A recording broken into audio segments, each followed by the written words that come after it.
strong. Be strong. Thank you.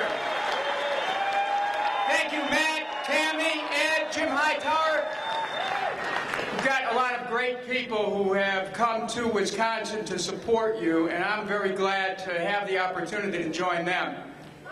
This is a moment in American history where we're called upon to respond with everything that we are, with all that's in our heart and soul, so that we can reclaim the essence of economic justice before somehow it is lost on the corporate scaffold. We have to fight back. We fight back for our democracy. We fight back for our Constitution. We fight back for freedom of speech, for the right to assemble, for the right to freedom of association. We fight back for due process. We fight back, and we fight back here in Wisconsin.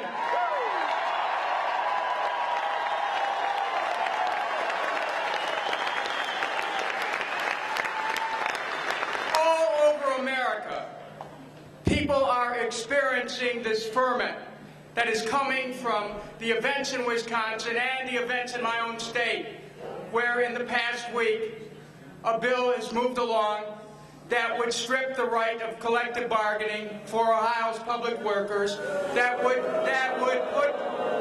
put them in harm's way should they decide to strike, because then replacement workers would come in and then would set the stage for privatization. And after all, isn't what this is all about?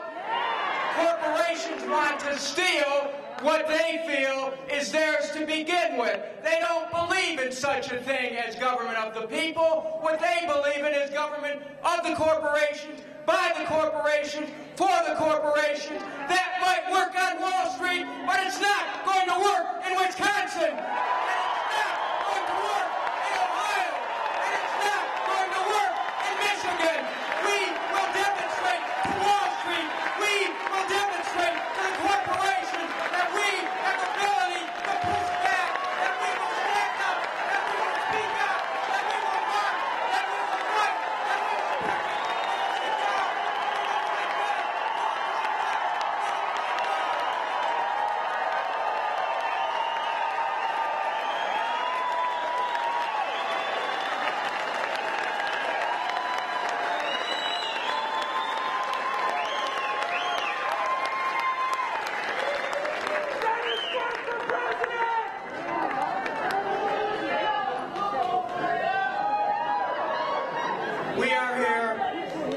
We are here not for ourselves.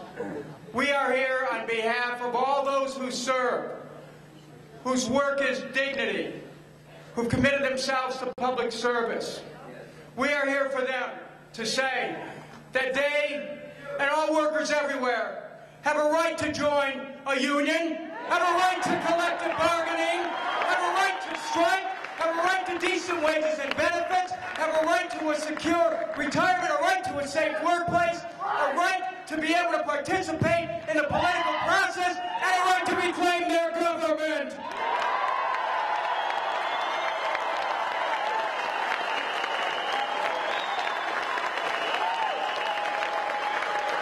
What we have here today in Wisconsin is the beginning of a new civil rights movement.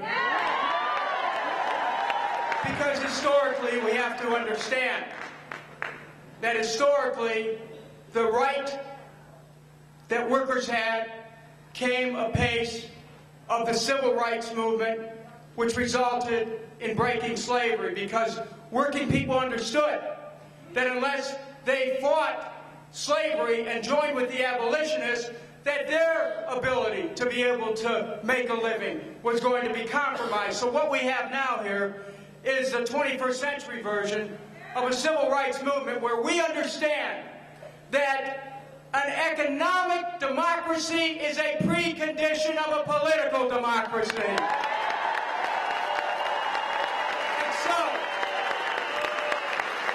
so, let this be called the Madison Declaration for an economic democracy. democracy, and that is everyone has a right to a job. Everyone has a right to an education. Everyone has a right to health care. Everyone has a right to retirement security. Everyone has a right to housing. And everyone has a right to peace.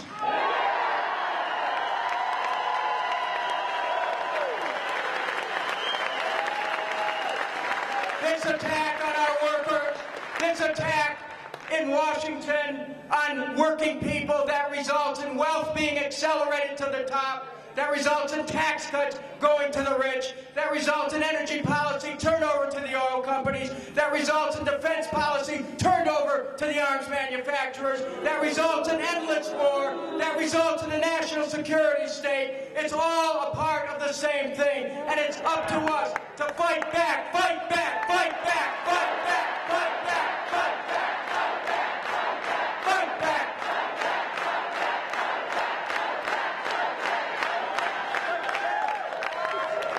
The objectives of corporations are different than those of government. They would like us to believe that the corporate ethic is what government should be about. But we know that corporations are here for one thing and one thing only, and that is profit. Government belongs not to the private sector, but to the public sector, and our responsibility in government is to provide service. The private sector would like to convert the assets of the public sector for their own use. That's why in your own legislation, in the bill, you can see that there's an attempt in the bill to try to privatize your electric services. You can see that. I knew about this. I fought and beat a privatization of a municipal electric plant in Cleveland many years ago. I understand about privatization. I understand that what these corporations want is they want total control over our government. They want, keep the light on, they want total control of our government. In Michigan, we learned that the state legislature there is passing legislation that will enable a fiscal manager to come in and literally abolish city governments and school districts. Now, why are they doing this? Think about it. They'll do this so that the city governments and the school districts can be run for banks and for Wall Street. They're going to make sure that Wall Street will get its pound of flesh, that Wall Street will be able to handle, through these managers, they can break union contracts, they can reduce the city government to mush. City councils and mayors don't mean anything. School boards don't mean anything. We are fighting for our democracy here. We are fighting for it, and we will not fail to recover it.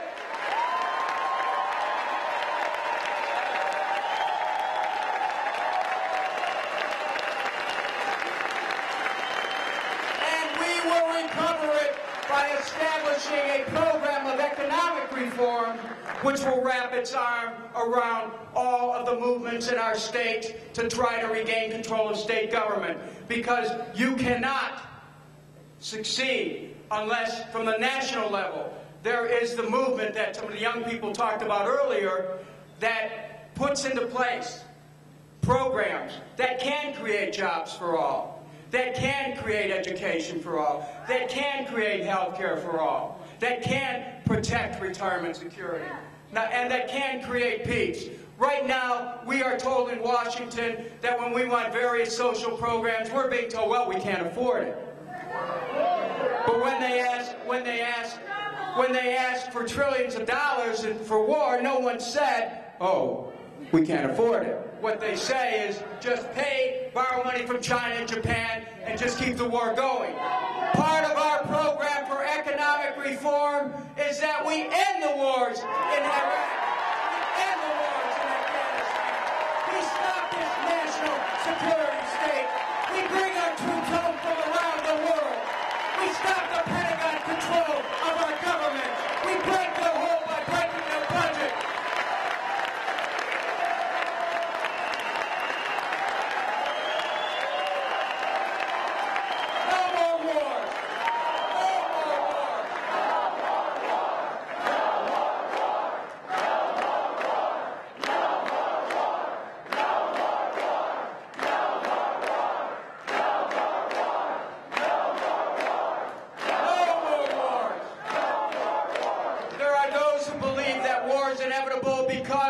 make money from those wars, so their profits become inevitable. But we have to establish a new standard, which is what the Department of Peace is all about. That we have the capacity to create peace, that we're not just victims of the world we see. We become victims of the way we see the world when we buy into the psychology of war, which is a false psychology, which is not something that we should accept as the way the world should be. We have a right to accept a world free of war. We have a right to accept a world where there is plenty. We have a right to create a world that has plenty.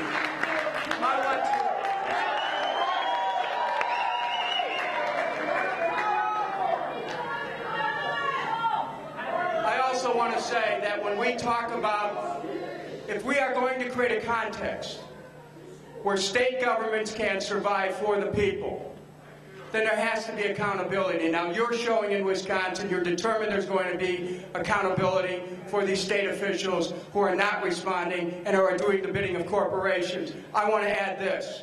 There's another thing our country needs to do. We need to add accountability and insist on accountability for those who took us into war based on lies. I want to say this in Wisconsin because it needs to be said somewhere, but it's time that those who took us into war based on lies, they ought to be prosecuted once and for all. Let's reclaim our nation. Let's reclaim our dignity. Let's reclaim our morality.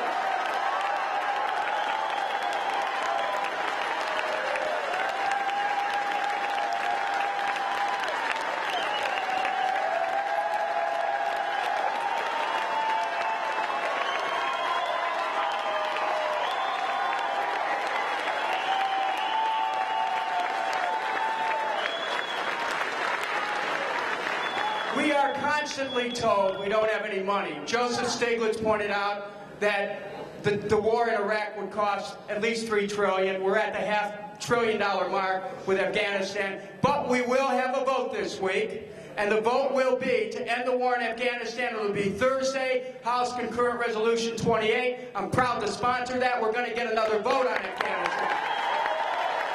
But let me tell you this.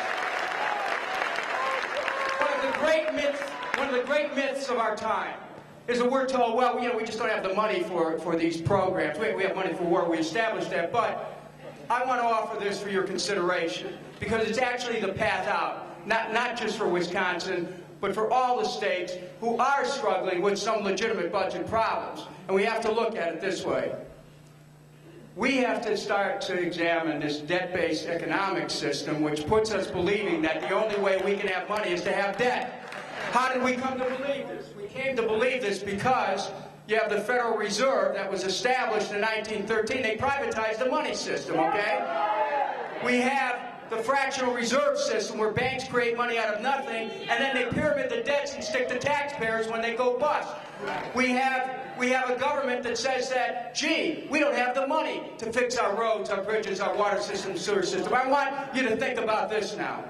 This is a time in this debate when transformation is in the air, when evolution is in the air. This is time for us in this debate to start to look at the monetary system itself and to ask ourselves whether it isn't time to put the Fed back under the control of the government, to end the fractional reserve of banking, and to say let government spend money and invest into circulation to rebuild America, to put millions of people back to work, to rebuild our roads, our bridges, our water system, our sewer system. Money for jobs, money for education, money for health care for all. We don't have to be begging. We don't have to be impoverished. We don't have to be stuck in war forever. We can reclaim our government. We will reclaim it here in Wisconsin, and we will reclaim it nationally because